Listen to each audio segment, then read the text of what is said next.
नमस्कार साथियों, मैं ओम प्रकाश आप सभी का टॉप ऑफिसर क्लास एज के डिजिटल प्लेटफॉर्म पर हार्दिक स्वागत करता हूं। हम पढ़ रहे थे हमारे चौहानों के इतिहास के अंदर हमने जो लास्ट क्लास के अंदर रणथंभौर और नाडोल का इतिहास कंप्लीट किया होगा। आशा करता हूँ आप सब पढ़ के आए होंगे। चलिए आज आगे शुरुआत करते हैं। आज आगे हमारे जालोर के इतिहास की बात करें। किसके इतिहास के बारे में चर्चा करते हैं? जालोर के इतिहास के बारे में चर्चा करते हैं कि जालोर का इतिहास क्या है। हिस्ट्री ऑफ जालोर अर्थात जालोर का इतिहास। जालोर के इतिहास के बारे में आज देखेंगे।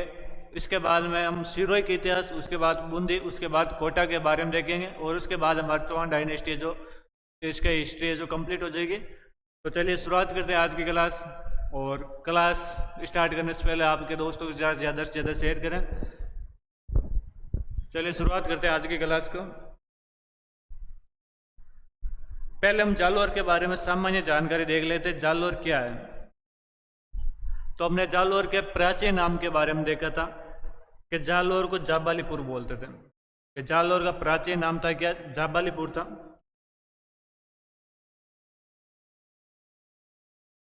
जालोर को किस नाम से जानते थे? तो जालोर को जाबालीपुर के नाम से जानते थे। किसके नाम से जानते थे? जाबालीपुर के नाम से जानते थे। इसका जाबालीपुर नाम क्यों पड़ा, कैसे हुआ? तो कहते हैं कि यहाँ पर एक ऋषि रहा करते थे जिनका नाम था ऋषि जाबाली। यहाँ पर कौन से ऋषि रहा करते? तो यहाँ पर रहते थे ऋषि जाबाली। ऋषि जाबाली करके यहाँ पर कुछ ऋषि रहा करते थे और उस ऋषि जाबाली के कारण हमारे जो जालोर का नाम क्या हुआ? तो जालोर का नाम हुआ हमारे जाबालीपुर। क्या हुआ? जाबालीपुर हुआ।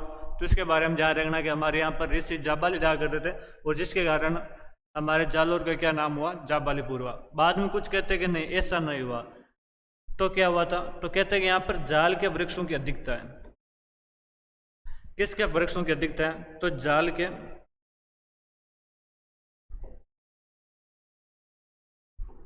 वृक्षों की क्या है? हमारे अधिकता है।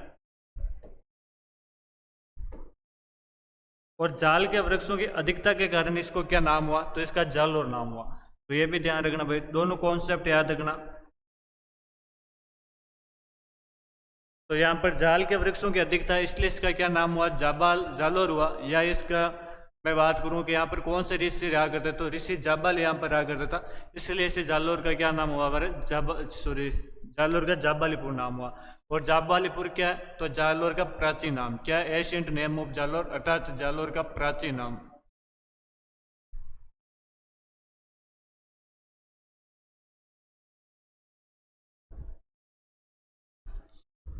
और यह नाम हमें कहाँ पर मिलता है? तो ये हमें मिलता है बिजोली अभिलेख में। कहाँ पर मिलता है? बिजोली अभिलेख के अंदर ये नाम मिलता है हमें। और बिजोली अभिलेख के बारे में हम सारे पढ़ चुके हैं।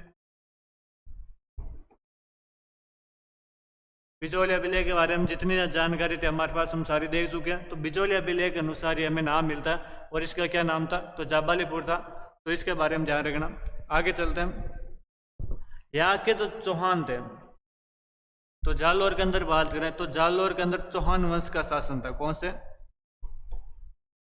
से शासन का? कौन से वंश का? तो जालोर में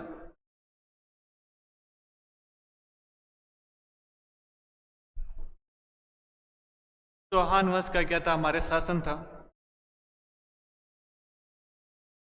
और मैंने उस दिन बताया था कि यहाँ पर जो चौहान थे वो थे सोनगरा चौहान। कौन से चौहान थे? सोनगरा चौहान थे। तो यहाँ के जो चौहान है उनको बोलते हैं सोनगरा चौहान। कौन से चौहान बोलते हैं? सोनगरा चौहान बोलते हैं। क्यों सोनगरा चौहान क्यों बोलते हैं? क्या बात हुई? तो यहाँ पर कहते हैं कि जो दुर्ग है वो हमारे यहाँ पर एक पहाड़ी बनी हुई है, उस पहाड़ी का नाम है सोनगिरी की पहाड़ी। तो जालोर के दुर्ग की बात करूँ तो जो जालोर का दुर्ग है या जो जालोर का जो किला है वो कौन सी पहाड़ी पर बना हुआ हमारे? तो वो बना है हमारे सोनगिरी पहाड़ी पर। कौन सी पहाड़ी पर बना हुआ है? हमारे सोनगिरी नामक पहाड़ी पर बना हुआ है। और इस सोनगिरी पहाड़ी के ऊपर ये किला बना और उस किले के अंदर कौन राज किया करते थे? हमारे चौहान राज किया करते। तो सोनगिरी पर राज करने के कारण इनका नाम क्या हुआ? तो इनका नाम क्या हुआ? हमारा सोनगरा हुआ। क्या हुआ? सोनगरा हुआ। तो ये भी ध्यान रखना कि इनका नाम है जो सोनगिरी पहाड़ी के कारण ये कौन से चौहान कहलाए?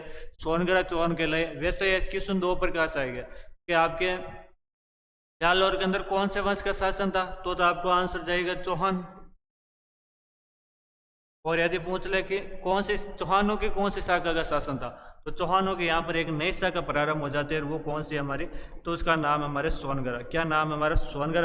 यहाँ पर एक नई शाखा प्रारंभ हो जाती है, तो इसके बारे में आप सब ध्यान रखना। आगे चलते हैं, शुरुआत करते हैं क्लास से। और हमारे जो पहला राजा आता है चौहान वंश का, उसका नाम है कीर्तिपाल। कीर्तिपाल के बारे में मैं लास्ट क्लास के अंदर केलन पढ़ रहे थे, नाडोल के इतिहास के अंदर, तो हमने पढ़ा है कि नाडोल में जो केलन था, इस केलन का छोटा भाई था, वो था आपके कीर्तिपाल। और कीर्तिपाल है जो हमारे जालोर डायनेस्टी की क्या करता है, जालोर के अंदर चौहान राज्य की क्या करता है, नींव रखता है। तो पढ़ते हैं कीर्तिपाल के बारे में, पढ़ते हैं क्या क्या बातें हैं कीर्तिपाल के बारे में। तो कीर्तिपाल हमारे ये अपने भाई की तरह कायंद्रा के युद्ध में भाग लेता है।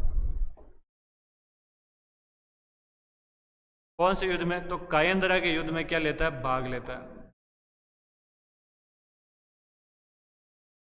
बार बार आएगा कायंद्रा का युद्ध क्या हुआ था, आगे मैं बता दूंगा क्या हुआ था।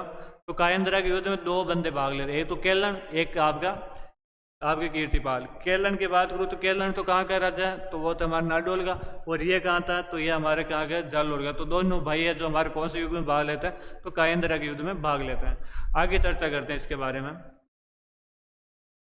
आगे बात करूं तो 1121 ईस्वी का, सॉरी 1181 ईस्वी के अंदर एक बंदे को यहां पर हराता है, और उसका नाम था कुंतपाल परमार। कुंतपाल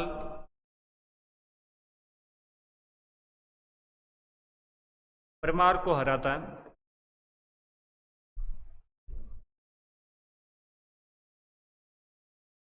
कुंतपाल परमार को यहाँ पर हराता है, और 1181 ईस्वी के अंदर हमारे जालोर के अंदर चौहान राशि की क्या करता है, नींव रखता है। तो 1100 ईस्वी के अंदर कुंतपाल परमार को हराता है, तथा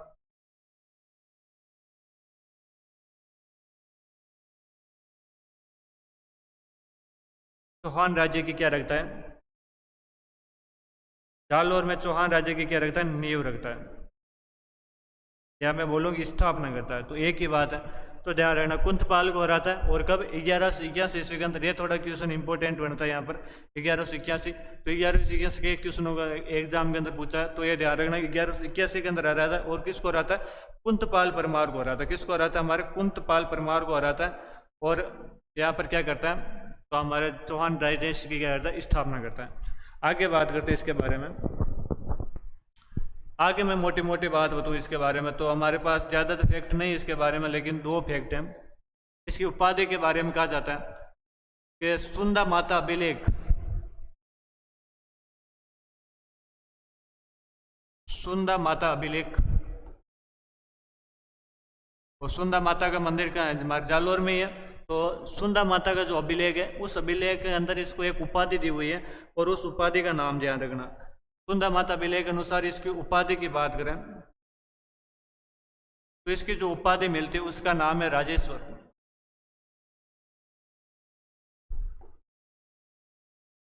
राजेश्वर नामक इसकी क्या मिलती है, हमारे उपाधि मिलती है। तो ध्यान रखना कि उपाधि हमें कहाँ से मिलती है, तो सुंदा माता अभिलेख के अनुसार कीर्तिपाल की उपाधि हमें क्या मिलती है, तो कीर्तिपाल की जो उपाधि उसका क्या नाम है हमारे, तो उस उपाधि का क्या नाम हमारे राजेश्वर नाम है। तो सीधा सीधा क्वेश्चन आएगा, राजेश्वर उपाधि किसकी है, कीर्तिपाल की। ये उपाधि कहाँ से मिलती है, तो सुंदा माता अभिलेख से हमें ये जानकारी मिलती है। आगे बात करूं तो हमारे पीछे भाई मुहूर्त नैन सिंह क्यों रहे, तो मुहूर्त नैन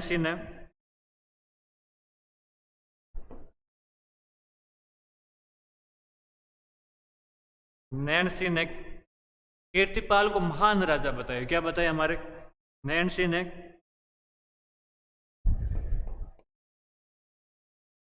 कीर्तिपाल को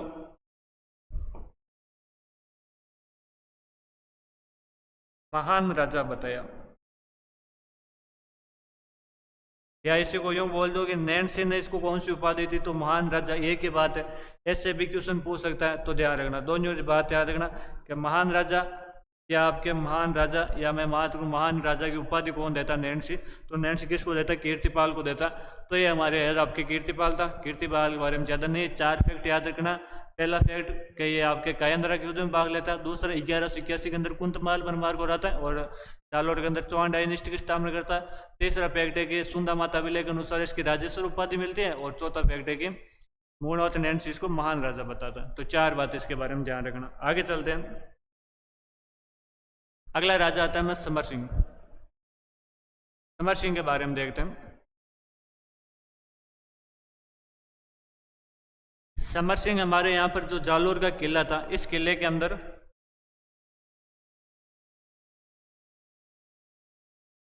एक तो हमारे शास्त्रागार,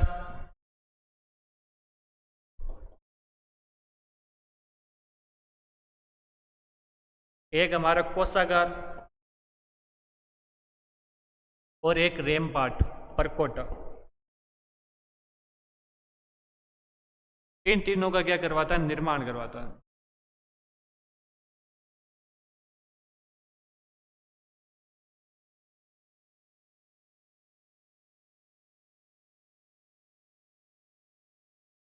शास्त्रागार भला क्या होता है? तो शास्त्रागार जहाँ पर शस्त्र वगैरह रखे जाते हैं तो उसको शास्त्रागार बोलते हैं।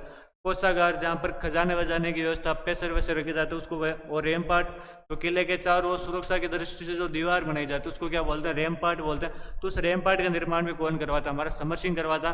तो इसके बारे में ध्यान रखना कि यह शास्त्रागार का, कोषागार का और परकोटा, आपके जालोर के तीनों के अंदर इसका निर्माण कौन करवा के जाता है? तो इसका निर्माण कौन करवा के जाता है? आपका समर सिंह है जो इसका क्या करवाता है? हमारा निर्माण करवाता है। यह बात आपको इसके बारे में ध्यान रखना। ज़्यादा इसके बारे में है नहीं हमारे पास। और इसके बारे में बात करूं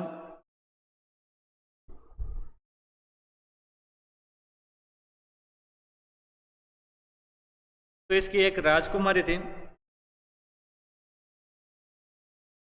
अगले पेज पर ले लेते हैं।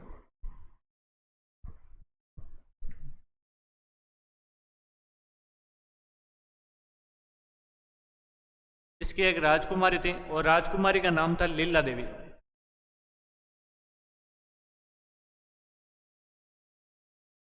राजकुमारी का क्या नाम था? हमारे लीला देवी था। और इस लीला देवी का जो विवाह है, लीला देवी के विवाह की बात करते हैं तो लीला देवी का जो विवाह है वो गुजरात के चालुक्य राजा, किसके साथ? तो गुजरात के चालुक्य राजा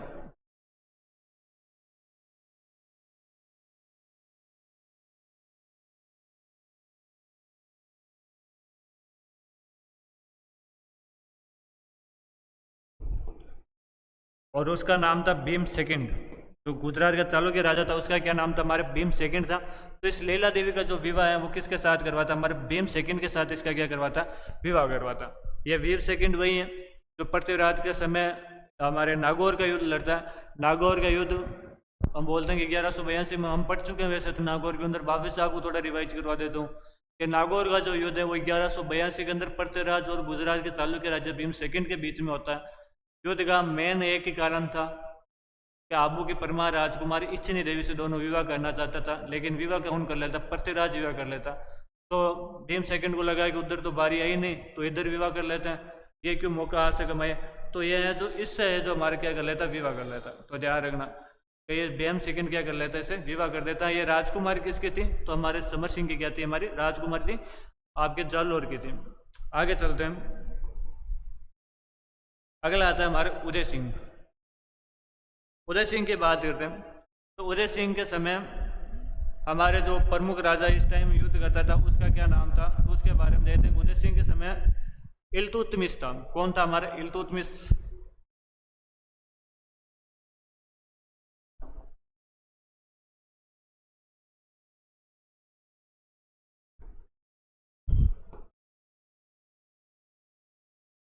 और कहते हैं कि इस इल्तुतमिश से इसने मंडोर और नाडोल दोनों छीन लिए।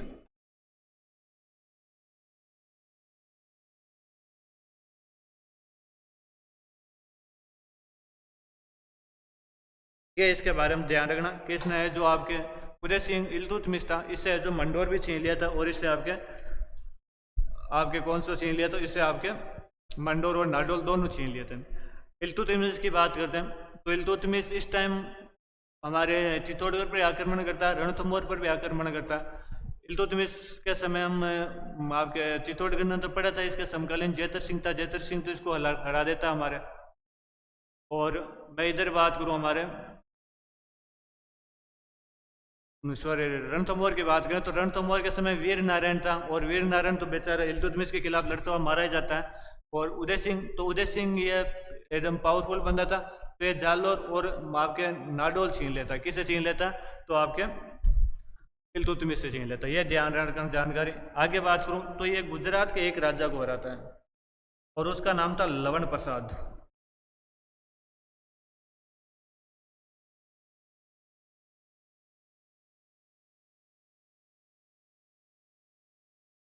गुजरात के लवण प्रसाद को हराता है।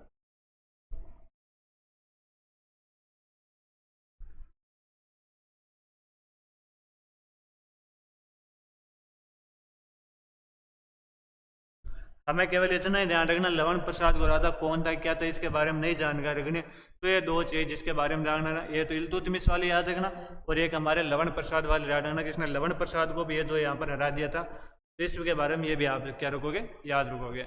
आगे बात करते हैं। उदय सिंह हो गया हमारा। अगला आता है चाचिक देव। चाचिक देव के बारे में बात करते हैं। चाचिक देव की हमें एक उपाधि मिलती है,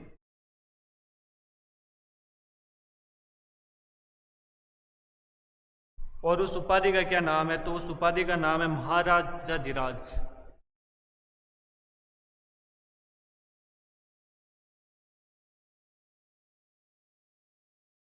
उपाधि का क्या नाम है? हमारे महाराजाधिराज इस नामक एक उपाधि मिलती है इसकी।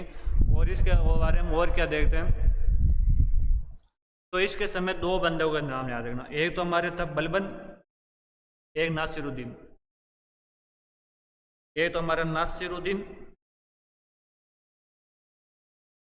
और एक बलबन।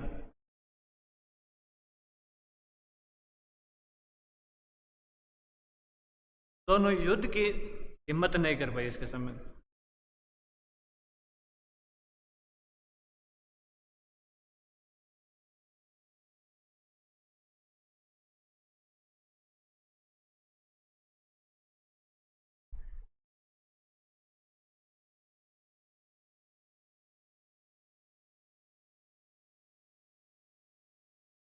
तो इसके बारे में ये ध्यान रखना भाई, इसकी एक उपाधि हमारे महाराजा धीराज मिलती है, और नासिरुद्दीन के और आपके बलबन, दो नाम इंपॉर्टेंट है। ये तो हमारा नासिरुद्दीन और ये कौन सा हमारा बलबन।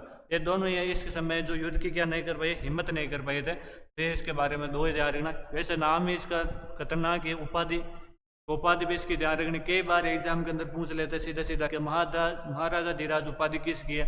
तो महाराजा तो धीराज है, वो उपाधि किसकी? हमारे चाचक देव की उपाधि है। ज्यादा नहीं है चाचक देव के बारे में। आगे चलते हैं। अगला आता है हमारा सामंत सिंह। सामंत सिंह हमारे अलाउद्दीन खिलजी के समकालीन, सॉरी जलालुद्दीन के समकालीन था। तो इसके टाइम में जलालुद्दीन खिलजी हमारा अटैक करता है।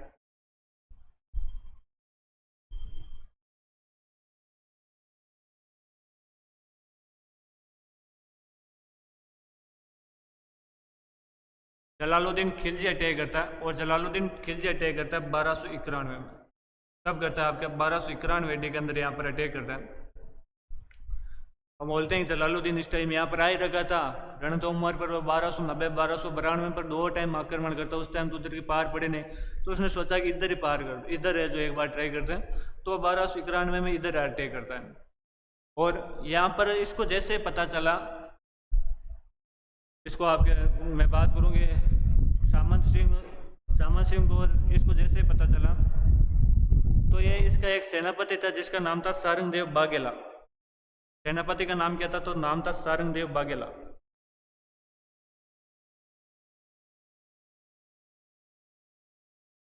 सारंगदेव बाघेला और हमारे आपके जो सामंत सिंह है, दोनों सेना लेके जाते हैं, और इस जलालुद्दीन को सांचौर में रोक देते हैं। सांचौर से आगे नहीं बढ़ने देते, वहीं से वापस भेज देते हैं।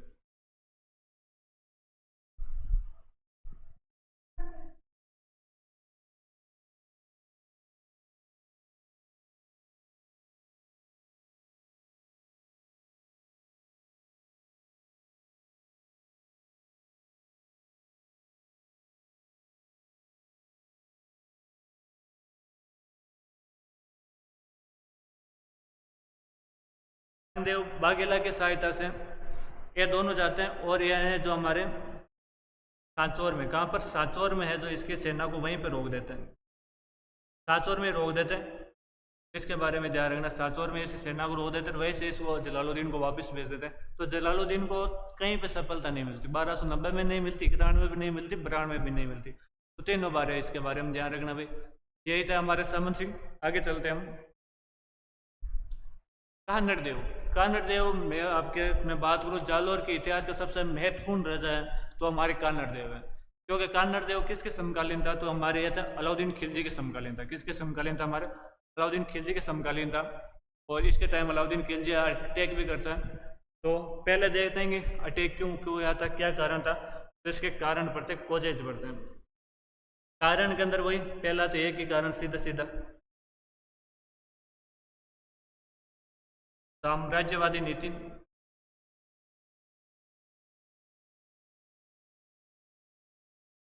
साम्राज्यवादी नीति एक प्रमुख इसका कारण था। वहीं मैं बात करूं तो हमारे जो गुजरात की मैं बात करूं, सॉरी आपके जालोर की बात करूं, तो हम जब राजस्थान का मैप पढ़ते हैं, जैसे ये हमारे राजस्थान है, वैसे राजस्थान का सीधा संपल ये जिन्स है, क्योंकि राजस्थान की आकृति पतंगाकार होती है।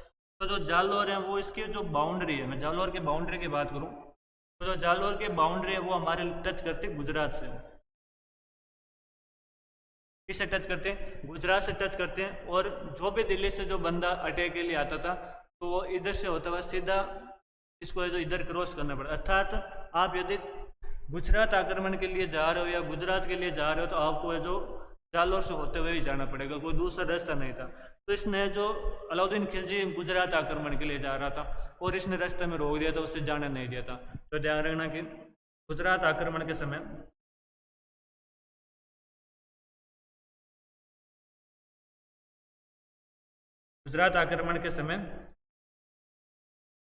अलाउद्दीन खिलजी को जाने नहीं दिया था।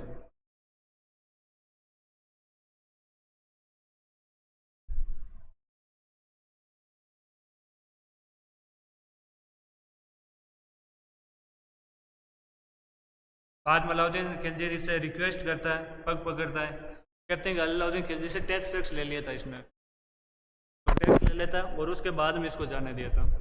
तो ये भी थोड़ा ध्यान रखना भाई, अलाउद्दीन खिलजी से क्या ले लेता, टैक्स ले लेता। आगे मैं बात करूँ इसके और कौन कौन कारण थे, तो कहते हैं कि ये जब अलाउद्दीन खिलजी वापस आ रहा था, जाते समय तो परेशान किया जो किया, आते समय भी और परेशान करता है। और आते समय क्या परेशान करता है, तो कहते हैं कि इसका एक सेनापति था, लाइट चली गई, कोई ना, जो कल क्लास के अंदर और देख लेंगे लाइट का, जब क्या पता कब आए। मिलते हैं नेक्स्ट क्लास के अंदर। और आगे हम कानड़ देव से स्टार्ट कर रहे थे, तो कानड़ देव लास्ट था हमारा, इससे आगे जो हम नेक्स्ट क्लास के अंदर देख लेंगे। ठीक है, धन्यवाद।